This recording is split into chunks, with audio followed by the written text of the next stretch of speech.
My name is Stapleton Roy. I'm a vice chairman of Kissinger Associates, a former ambassador to China, retired foreign service officer.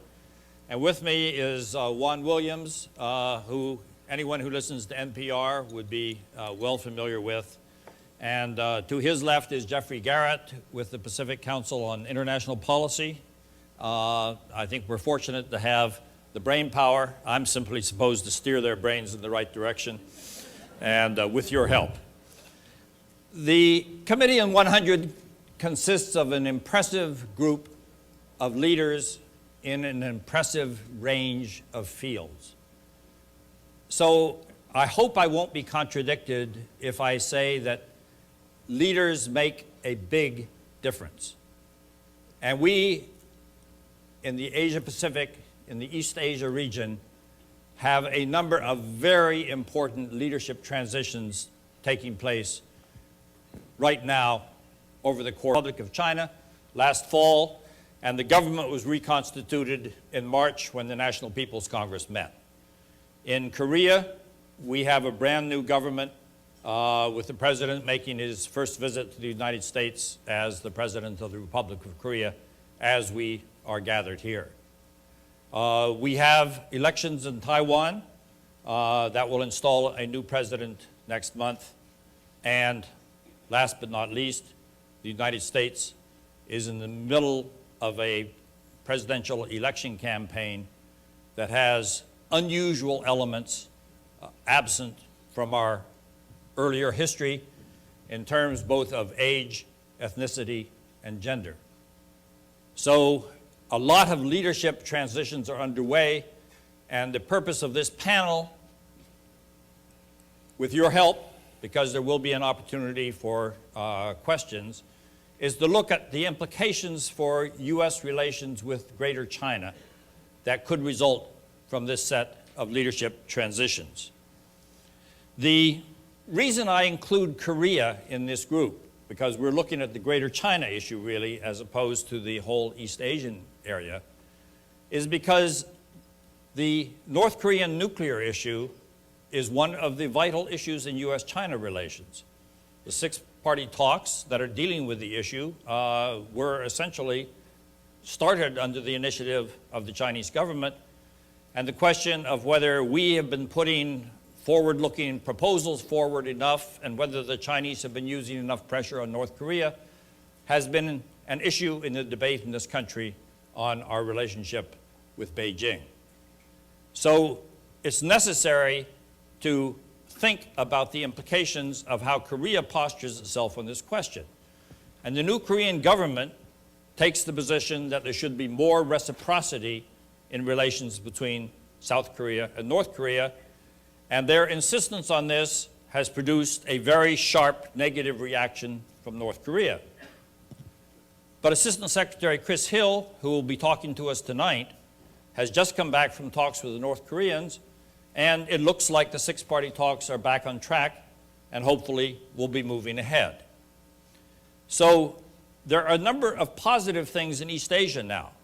The possibility for movement on the North Korean nuclear issue, the possibility for progress in the cross-strait relationship. The Vice President-elect of Taiwan has just met with the President of China at the Boao Forum, and there are some positive vibrations coming out of the cross-strait relationship.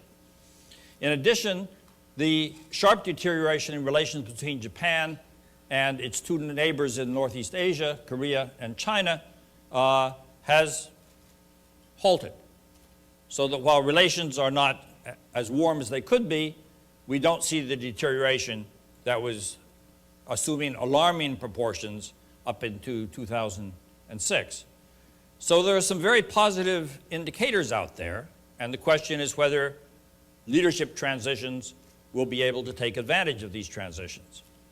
But at the same time, there are some danger signals as well. The sudden blowing up of the Tibetan issue has cast a cloud over Beijing's hosting of the Olympics in August, and it's still not clear exactly how that's going to play itself out. The U.S. economy is in difficulties. We're going through a financial crisis. and how our economy performs may or may not, there's debate among economists, affect the performance of the economic systems in Asia, and this will inevitably have some impact on the relationship. There are concerns that if the Democrats capture the White House and hold both houses of Congress in the November elections, that their approach on trade issues will be less committed to free trade than in earlier periods. These are concerns, but if they were to play out, in fact, that will have important implications for our relations with China. And we also have the historical reality that changes in administrations in the United States have generally resulted in a period of rocky going in relations between Washington and Beijing. Maybe that won't occur on this occasion, but the pattern in the past has been pretty regular, and so we need to be alert for that possibility. So there are some very important issues out there connected with these leadership transitions that are underway.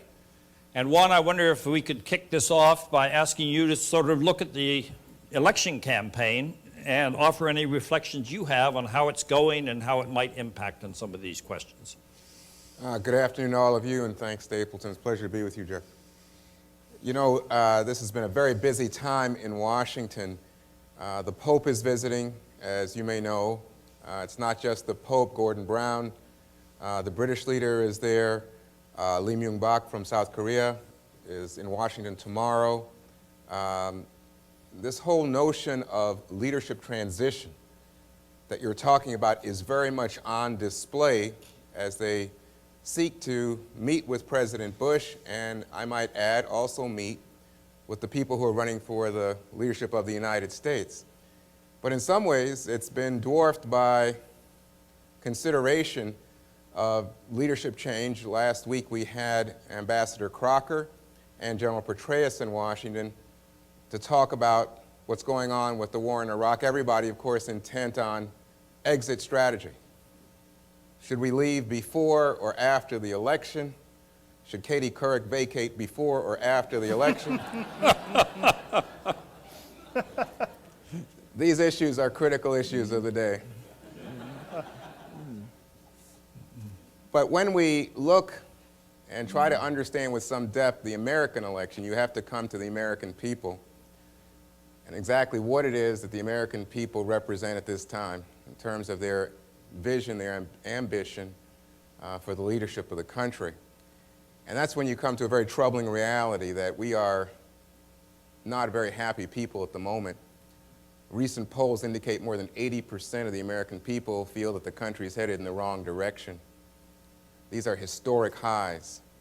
You think about President Bush's approval ratings, now about 28%. You think about Congress's approval rating, now about 23%. You think about what's been going on out on the campaign trail, not just that kind of back and forth over gaffes and misstatements that took place last night in Philadelphia, but on a larger scale, this sense that Stape was referring to of playing and sometimes pandering to base instincts, particularly in the area of trade. If you followed what happened in Ohio and you saw the way that both Senators Obama and Senator Clinton pulled away from previous commitment to the idea of NAFTA and free trade, you understand that it poses a threat. If you think about what happened in Congress just last week in terms of the Colombia Free Trade Agreement, again, you understand that the Democratic Party at this juncture is very uncomfortable taking a strong free trade posture. And then if you move forward yet again and start to think about the possibility of trade with Korea, which is of course going to be on the table tomorrow, it doesn't pretend good outcomes when the Congress of the United States is standing in the way of free trade even in this hemisphere. It's a very difficult and dicey situation, but again, I think rooted in discontent here with the United States, with the American people, with the direction of our economy and the direction of our politics, and with the condition or prosecution of the war, not so much the war in Afghanistan, but specifically the war in Iraq.